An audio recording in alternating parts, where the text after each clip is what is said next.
yang Pak Sabon kasihi, hari ini kita akan bertemu kembali di pembelajaran 3 atau di tema 3 subtema 1. Pembelajaran 3 atau tema 3 yaitu kita membahas tentang variasi dan kombinasi jalan, lari, lompat, dan lempar. Untuk subtema 1 itu ada di poin A. Kita akan melihat poin A tentang permainan ular-ularan. Kemudian poin B, permainan lompat kanguru. Dan poin C, permainan halang rintang. Jadi untuk subtema 1 berkaitan dengan poin A, B, dan C. Kemudian nanti di subtema 2 itu akan kita belajar tentang permainan gobak sodor dan juga permainan Sunda Manda. Jadi baik anak-anak, kita kembali ke subtema 1. Kita kembali ke subtema 1 tentang permainan ular-ularan, kemudian permainan lompat kanguru, dan juga permainan halang rintang. Jadi sebelum kita membahas materi ini, Pak Sabun akan menjelaskan secara umum bahwa untuk pembelajaran 3 ini kita belajar tentang permainan tradisional. Permainan tradisional ini yang mana biasa sering dilakukan ataukah dilaksanakan oleh orang-orang yang ada di desa maupun yang berada di kampung. Kenapa orang kota tidak melakukan hal demikian? Memang orang kota ada juga yang melakukan, tetapi rata-rata tidak melakukan karena keterbatasan tempat dan juga keterbatasan waktu yang ada. Sedangkan orang-orang desa dan orang-orang yang ada di kampung, kenapa mereka sering melakukan permainan tradisional ini? Karena di saat upacara kenegaraan ataupun hari-hari raya, hari besar kenegaraan, contohnya seperti 17 Agustus, sering mereka lakukan. Yang mana juga biasanya ada yang bermain kasti, tetapi untuk permainan ular-ularan dan permainan lompat kanguru sering dilakukan oleh anak-anak yang ada di kampung. Tetapi tidak menutup kemungkinan anak-anak yang berada di kota juga melakukan hal yang sama. Di lingkungan sering juga anak-anak melakukan dengan teman-teman bermain tentang permainan ular-ularan dan permainan lompat kanguru. Tetapi anak-anak di kota bermain tidak dilombakan, ya, hanya sekedar bermain. Sedangkan untuk anak-anak atau orang-orang yang ada di desa atau di kampung itu sering mereka lombakan di saat ada kegiatan-kegiatan seperti Pak Sabun jelaskan tadi. Jadi baik anak-anak, kita masuk ke materi poin A, tetapi sebelumnya kita melihat yang di sini dulu. Di sini dia menanyakan, pasti pernah melakukan gerakan berjalan, berlari, melompat, dan melempar meskipun tidak setiap hari. Jadi tentunya anak-anak pasti bergerak, yaitu gerakan berjalan, berlari, melompat, itu sering, ya. Apalagi selalu tugas PJOK, tugas praktek, sering kita melakukan ada lari, ada lompat juga. Jadi gerakan tersebut dapat divariasikan dan dikombinasikan menjadi sebuah permainan yang menyenangkan. Seperti apa permainannya? Ya, seperti tadi di poin A, B, dan C. Jadi baik, kita lanjut. Untuk poin A, jadi kita akan melihat permainan ular-ularan. Ya, di buku ini dia menanyakan apa pernah anak-anak melihat ular. Ya, tentunya pasti melihat. Ular itu kan panjang seperti seutas tali, kemudian tubuhnya panjang seakan berkelok-kelok ya. Jadi seperti apa permainan ular-ularan ya, kita lihat di gambar ini, kita cermatin bersama. Di ruas pertama atau ke jalur 1 ya, itu disuruh salah satu siswa atau siswa lari ke depan. Jadi lari. Kemudian di sini ada tanda muter ya, berarti kita muter masuk ke jalur atau ruas kedua. Di ruas kedua ini disuruh lari ke samping, jadi lari miring ya ke samping. Setelah itu dari jalur 2 ke jalur 3 disuruh lompat-lompat, berarti lompat sampai di ujung jalur yang ketiga, kemudian masuk ke jalur yang keempat, loncat. Jadi ingat, ini yang ke jalur 3 lompat, jalur 4 adalah loncat. Jadi permainan ular-ularan ini kalau Pak Sabon lihat itu seperti kita di kelas 4, yaitu kita bermain tentang lari atletik, yaitu lari Formula One. Itu ada loncat, ada zigzag, tapi ini zigzagnya nggak ada. Jadi hanya ada lari ke depan, lari ke samping, lompat, dan loncat. Jadi tinggal kita membagi ruasnya. Seperti di sekolah sering pesabon membagi ruas dengan menyusun kon ataukah kerucut-kerucut untuk pembagian ruas-ruasnya. Jadi sebenarnya ini dipraktekkan sangat mudah, karena lari ke depan, lari ke samping, lompat dan loncat anak-anak sering melakukan. Baik anak-anak, sekarang kita masuk ke tahap persiapan bermain ular-ularan. Ya, jadi tadi sudah dijelaskan oleh Pak Sabon, tetapi kita melihat kembali. Di buku ini menjelaskan bahwa di bagian 1 untuk lari cepat. Oh ya, berarti tadi 1 ini harus lari cepat ya. Kalau lari cepat, boleh juga dikatakan bahwa itu adalah lari sprint, disuruh cepat. Kemudian bagian 2 untuk lari ke samping. Lari ke samping tidak diperintahkan untuk sprint, tetapi menyamping. Kemudian di bagian 3 untuk lompat-lompat sudah jelas, dan bagian 4 untuk meloncat sudah jelas. Jadi kita langsung masuk ke permainan ular-ularan. Awali lari cepat dari garis start sampai batas ujung pada garis nomor 1. Setelah itu, kemudian lanjutkan lari menyamping di garis nomor 2.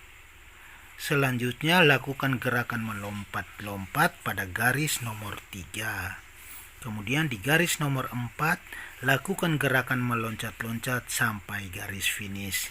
Jadi garis startnya ada di sini, di angka 1, kemudian finishnya ada di angka 4. Jadi start 1, finishnya di angka 4 ya. Oke, baik anak-anak. Jadi untuk permainan ular-ularan sudah dijelaskan tadi awal. Sekarang kita melihat kembali materinya. Ini kegiatan kelompok. Kita lanjut langsung ke permainan lompat kanguru. Seperti apa permainan lompat kanguru? Kita lihat bersama anak-anak ya. Apakah kamu pernah melihat binatang kanguru? Ya, kanguru berjalan dengan melompat-lompat. Tapi tunggu dulu, dia kan bertanya ya. Pernah melihat? Ya, pasti semuanya pernah melihat. Mungkin juga ada yang melihat secara langsung di kebun binatang. Ada juga melihat melalui gambar yang ada di buku-buku ataukah berada di Google ya. Jadi keyakinan Pak Sabon semuanya sudah tahu bentuk kangurunya seperti apa, modelnya seperti apa. Ayo kita lanjut anak-anak. Ayo bermain melompat-lompat seperti kanguru. Berikut akan kamu pelajari atau kita pelajari cara bermain lompat kanguru. Permainan lompat kanguru merupakan variasi dan kombinasi antara gerakan lari dan melompat-lompat. Ingat anak-anak, permainan lompat kanguru merupakan variasi dan kombinasi antara gerakan lari dan melompat-lompat. Perlu diingat ya. Seperti apakah permainannya? Ayo kita pelajari, kita lihat bersama.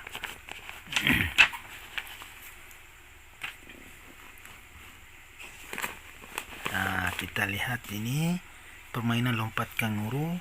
Ada bak pasir atau matras. Di sini ada siswa, ada garis start.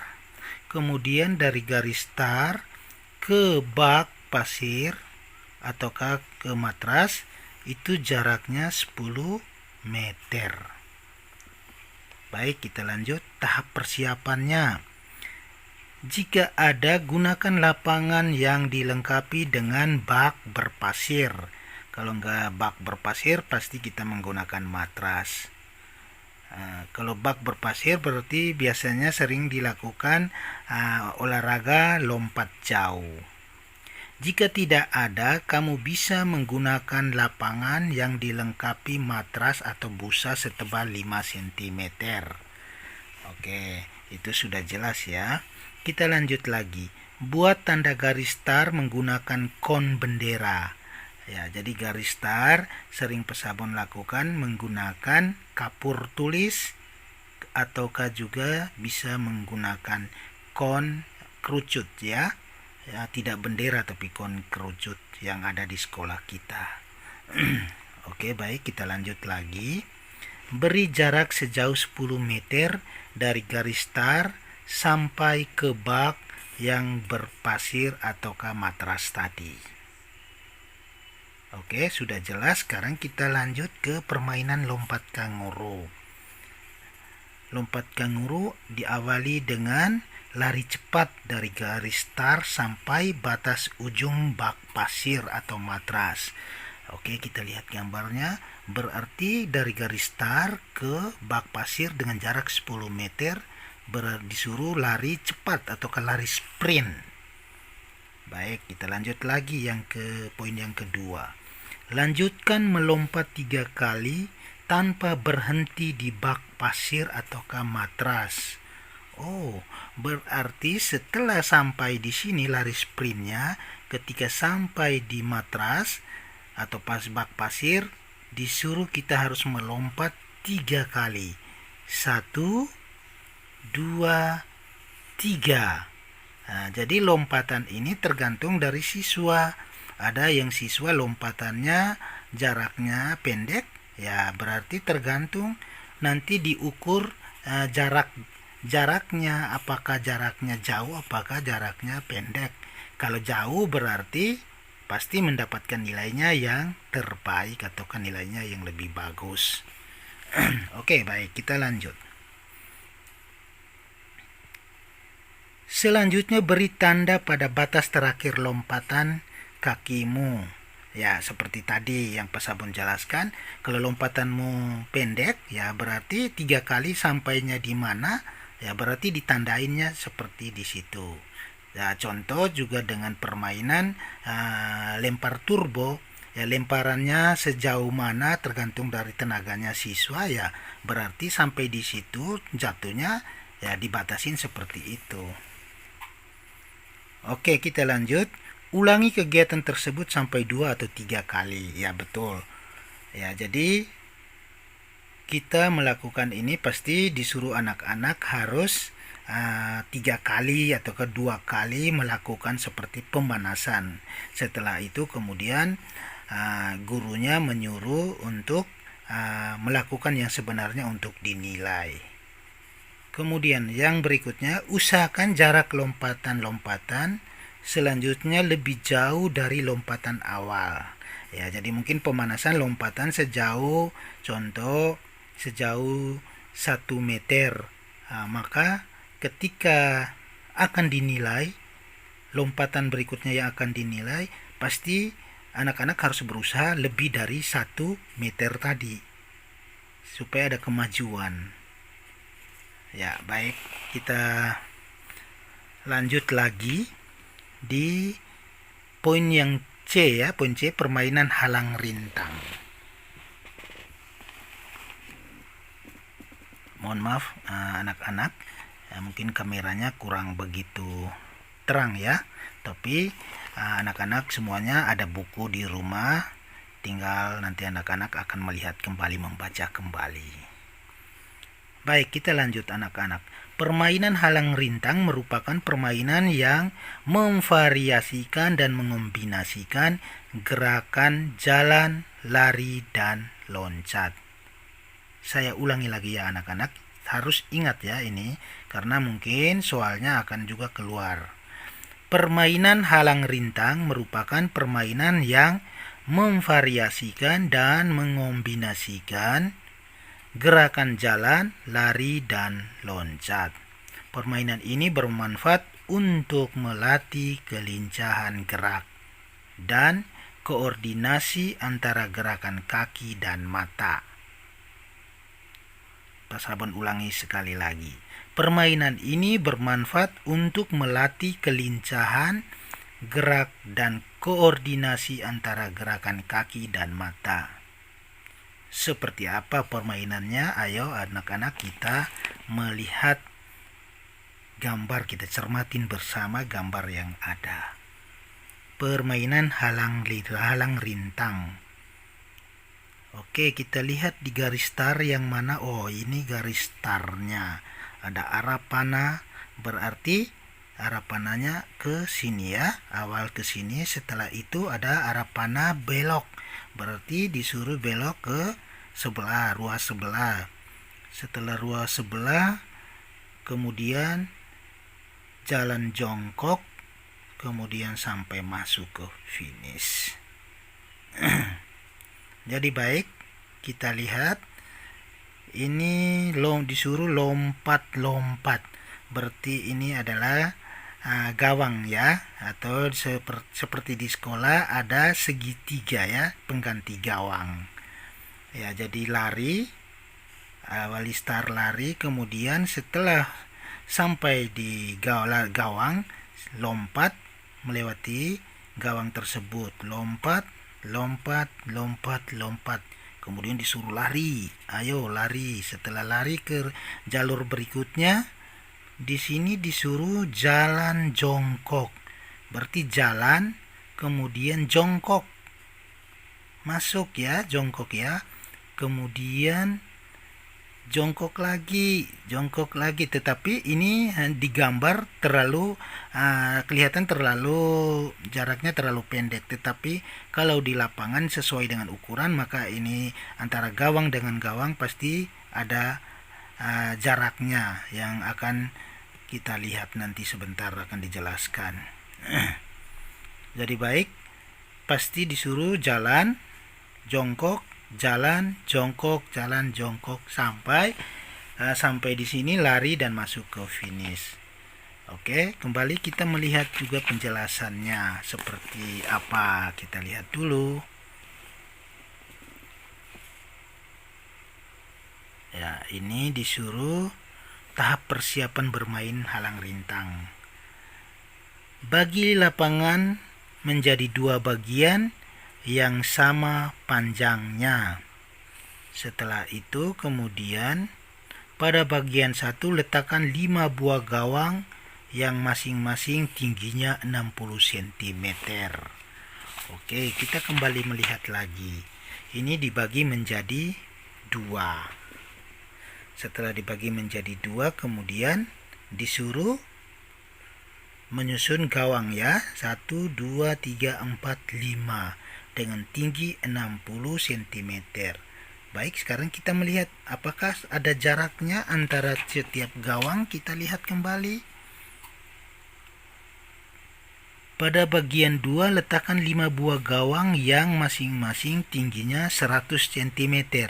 Ya, dia lebih tinggi. Kenapa? Karena tadi disuruh jalan dan jongkok. Berarti gawangnya sedikit lebih tinggi dari gawang yang untuk lompat. Beri jarak sejauh 3 meter untuk masing-masing gawang. Oh, berarti benar anak-anak, kita kembali ke gambar tadi. Di sini start, kemudian lari, lompat, lompat, lompat, lompat, lari lagi ke ruas atau jalur berikutnya, disuruh jalan jongkok, jalan jongkok. Jadi antara gawang ke gawang 3 meter. Berarti setelah ini sampai awalnya di sini kita jongkok, jangan lari tapi jalan. Jalan 3 meter, jongkok lagi. Jalan, jongkok, jalan, jongkok, jalan, jongkok, kemudian lari masuk ke finish.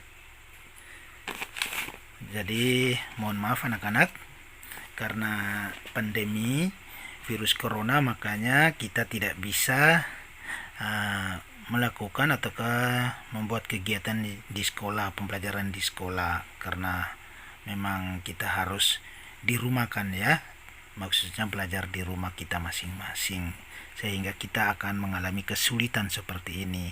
Tetapi materi, mari kita tetap membahasnya. Oke, kita melihat permainan halang rintang. Yang tadi tahapan persiapan, sekarang kita lihat permainannya. Awali dengan lari cepat dan dari garis start. Ya betul, tadi disuruh lari. Setelah itu sampai di gawang, lanjutkan dengan meloncati setiap gawang yang ada di lapangan bagian 1 atau di jalur 1 tadi.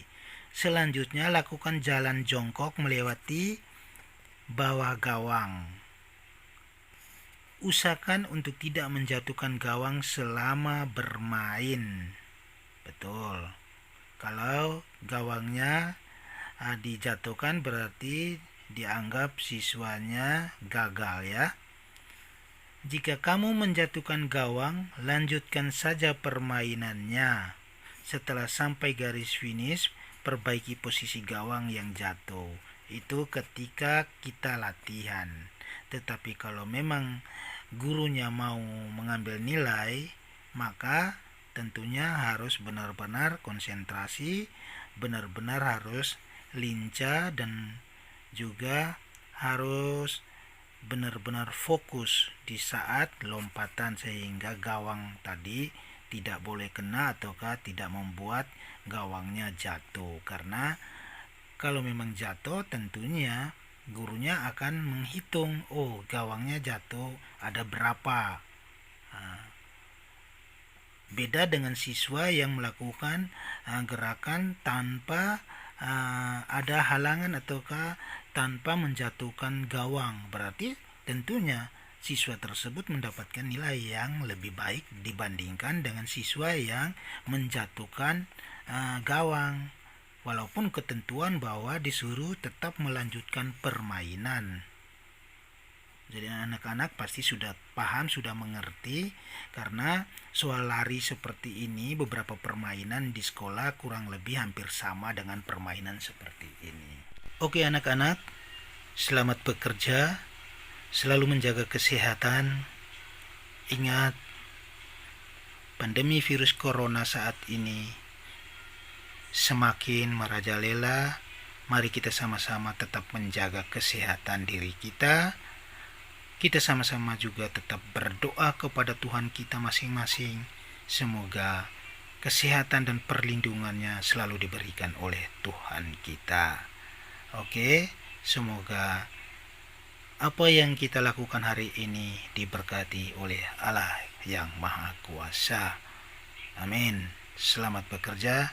Sampai jumpa di minggu berikutnya.